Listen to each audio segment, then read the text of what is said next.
What's going on, guys? Welcome back to the Lock and Cash podcast, Friday, October 24th, as we wrap up the market reviews for week 8 of the NFL season. One prop bet for me last night on Thursday Night Football.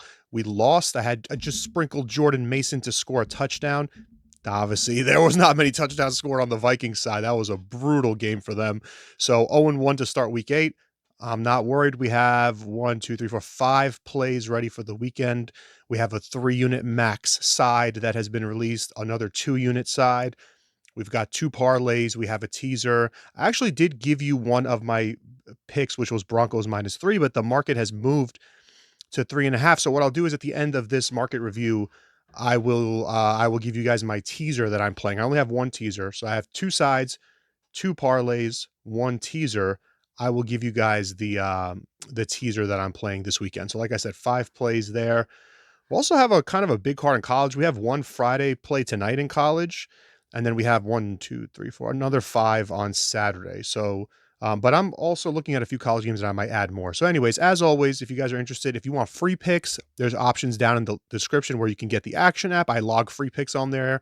You can subscribe to the free pick texts, which are down there as well. Or if you just want to sign up and get all my picks for the rest of the season for everything, there's options down there as well. All right. Final market review for week 8. Jets, Bengals, still 6.5 across the board. There are some 6s showing, 44.5 the total. Still not a quarterback named for the Jets in this one. Aaron Glenn said it was comments, I guess, when talking to reporters, was that he didn't want to give the Bengals a competitive advantage. So he's masking whether or not he's starting Justin Fields or Tyrod Taylor. I think you're getting Taylor in this game, especially with the comments that owner Woody Johnson made. Some of you may have seen that or may have not. I follow the Jets because they're my team, but basically was very critical of Fields. I think you're getting Tyrod Taylor in this game. What that does for the point spread, I don't think it really matters. I'm not touching this game either way. It's a bad spot for Cincy, and it's a bad spot for the Jets because they are the Jets. They're 0-7. But that first win can come at any time and you don't know. And this is why I don't like getting involved in these games with winless teams, because it's super high variance. On any given day, they could give their best kitchen sink effort and you don't know what's coming. Just to get that win out of the way, it's kind of like the monkey off the shoulder, but they're so inept that I wouldn't be surprised if Cincy wins the game anyway. Just can't touch this one with me. 2 bad defenses, a 40-year-old quarterback on one side, and on the other side, basically 2 backups competing for a job. Super high variance game that I wouldn't touch. 49ers taking on the Houston Texans. We've now moved up to 2.5 in the market in this one from the opener of Houston plus 1.5. You know, that's something to note, by the way. A 4-point swing from where this game was to where it is now is pretty substantial. And I think, the 49ers have also not listed yet if Brock Purdy is going to play. I don't think he's going to play. I think you're getting Mac Jones here. I think this is priced as if you're getting Mac Jones for sure. And there's been a lot of love for Houston in the market. Why? I can't really tell you. I mean, you're not going to have, it looks like you may not have Nico Collins, Christian Kirk. You're going to be down to basically throwing to some backup receivers and your tight end. You don't have a rushing attack. You don't have an offensive line. The 49ers, I know, struggle to get pressure, especially since the Bosa injury, and now you don't have Warner. I get that. But you've got a great defensive mind over there with Saleh. You've got young, hungry players on the defense that are looking to prove themselves. It's not really a horrible spot for them. It's not a great spot, but they do have a rest advantage over Houston, even though they got a win in prime time. Houston got a loss in prime time. So I get trying to zigzag it.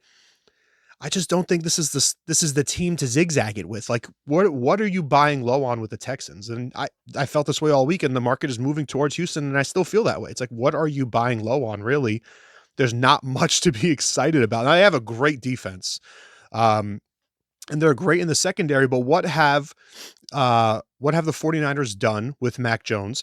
They struggled to run at first, but now that Kittle is back, the running game got going last week because he's a great run blocking tight end.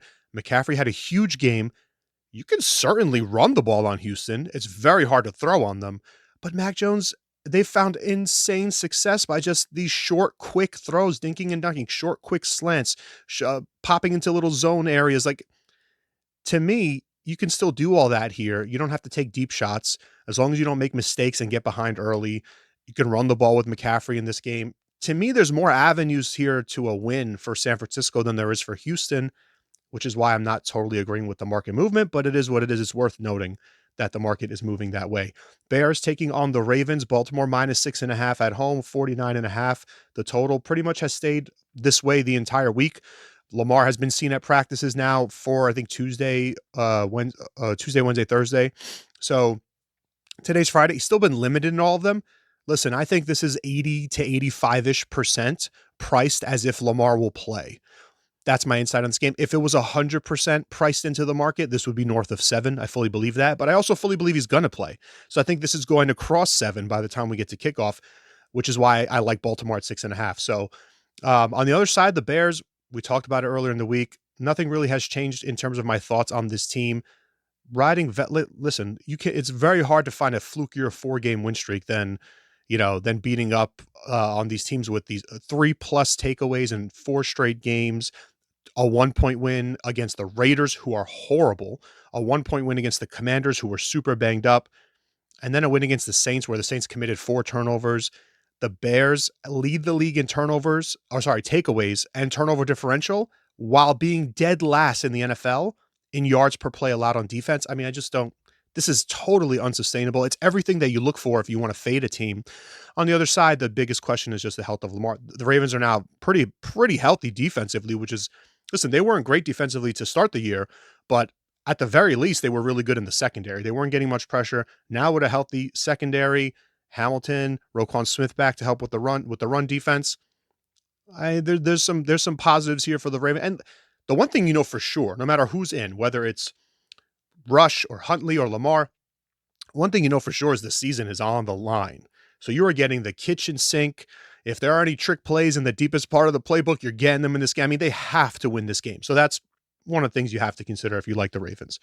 Falcons hosting the Miami Dolphins, 7.5 now across the board, up from the 7 that was posted earlier in the week, 44.5 on the total. Still like the Falcons in this one. They're the first leg of the teaser that I'm giving you in this video. So Falcons I got it down to -1. I still love it at 1.5. And I even think they cover the 7 and 7.5 in this game because I don't think this game is going to be close. Atlanta has the advantages on both sides of the ball, no matter which way you swing it, run, pass, everything. Yes, Penix is a little bit hurt on his hand.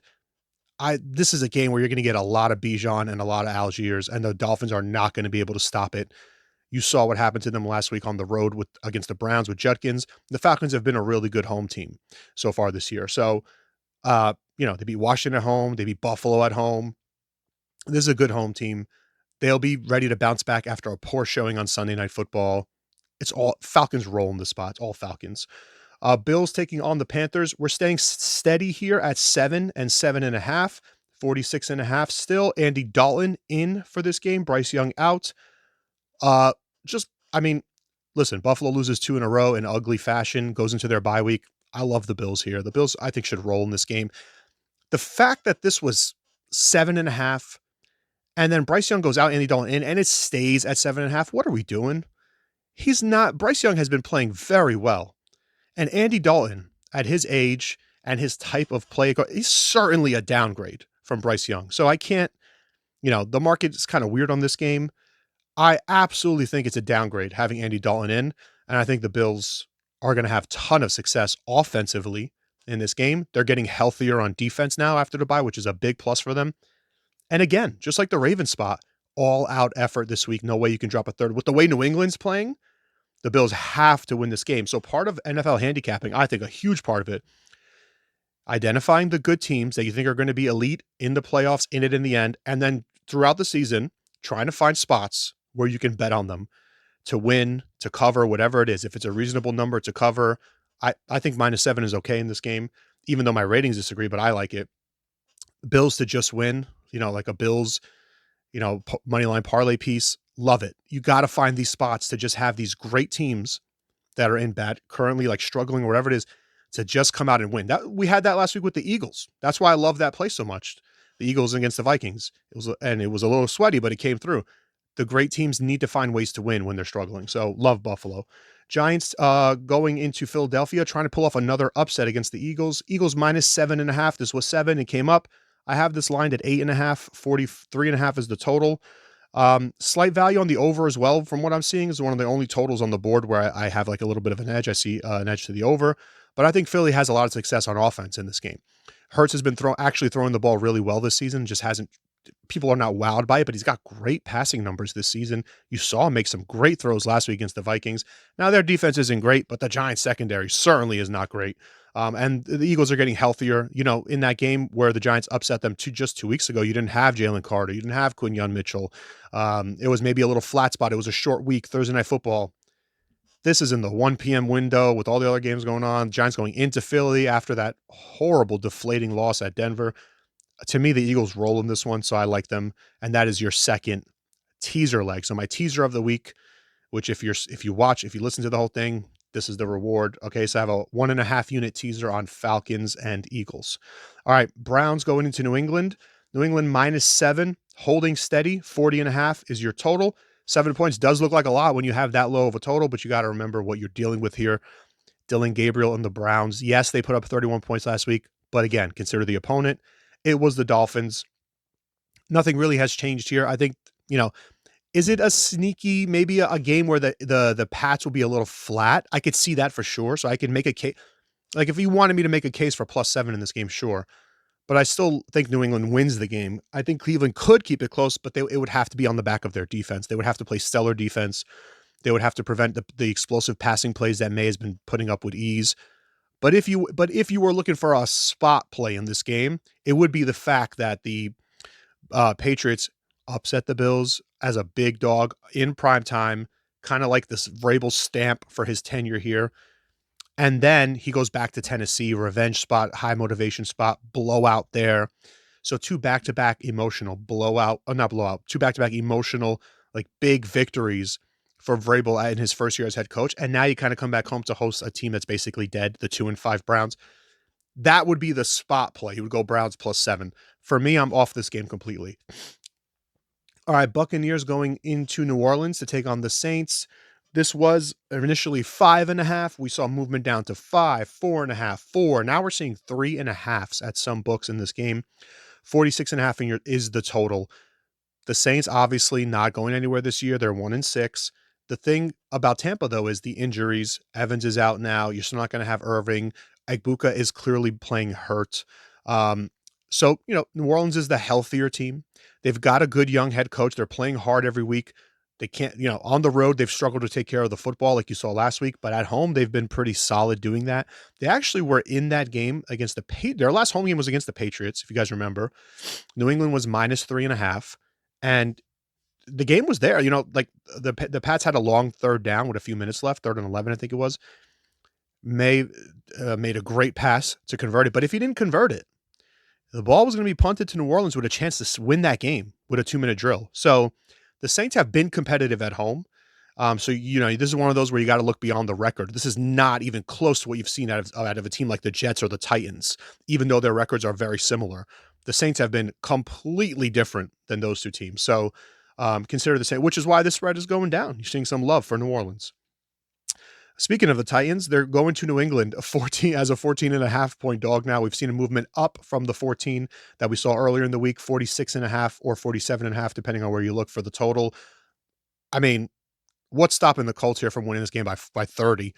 I just don't see how Tennessee does anything offensively, and I don't see how they stop anything on the other side of the ball.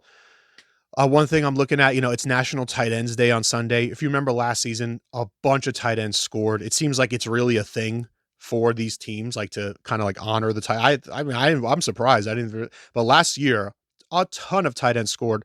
And the reason I bring that up is because Warren is one of the best tight ends, and he's a focal part of this offense, and I could see him having a huge game in this one. So maybe look at some of his props. But, for me, Colts and moneyline parlays is really the only way you could play this. You want to throw them in a 10-point teaser. You're still above the key number of 3, but I think they're gonna win this game by a lot. I think they're gonna cover the 14.5. I'm not on it personally, but I do think that's the way to go. The Cowboys taking on the Broncos. You already know my thoughts on this one. I have Broncos -3 in this game. Total is 50.5.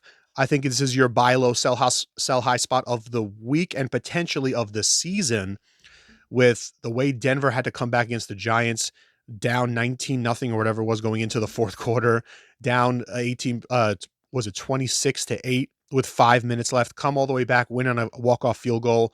Meanwhile, the Cowboys on the other side at home, beating up their divisional rival, the Commanders, put up 40 plus points.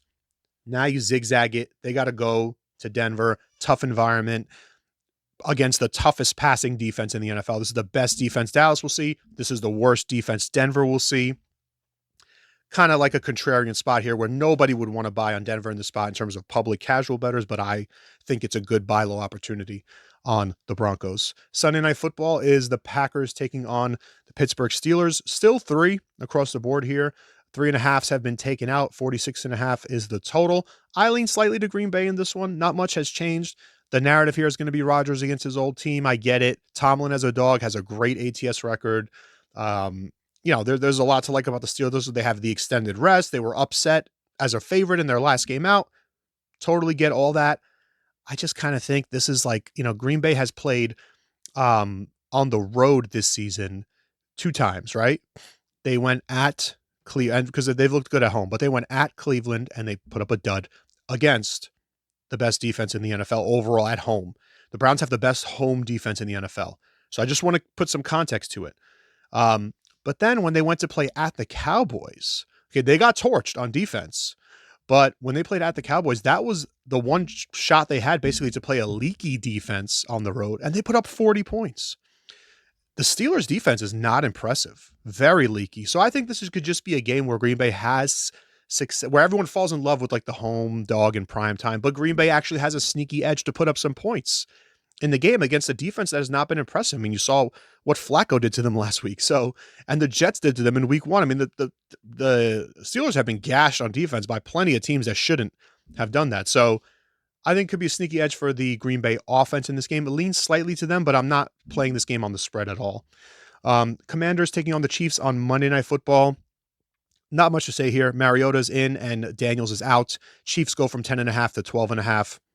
I think the Chiefs are going to beat them by 3 touchdowns. Plus, if you did want to build some kind of 10-point teaser, this would be the main leg that you use, getting the Chiefs down to -2.5. Yeah, I don't see anything happening here. The way that the Chiefs handled the Raiders last week, I think they're not going to shut out the Commanders, but I think you could see something similar where they would just win the game going away and everybody can chill out at the end and avoid injuries and focus on Buffalo next week, which is a huge week 9 game. So like the Chiefs in this one. Great money line parlay piece too. I know it's huge juice, but you probably have to do a 3-legger, but like the Chiefs as well. All right, that's the week 8 rundown, guys. So we're going into the weekend. Like I said, 5 NFL plays, 6 college football plays. We'll hope to get some good results, and I'll see you guys probably Monday morning for the we'll do the reaction plus the look ahead to Tuesday morning, the reaction to weeks 8, look ahead to week 9, and we'll just keep this thing going. Hopefully we have a good week 8, and thank you guys for watching.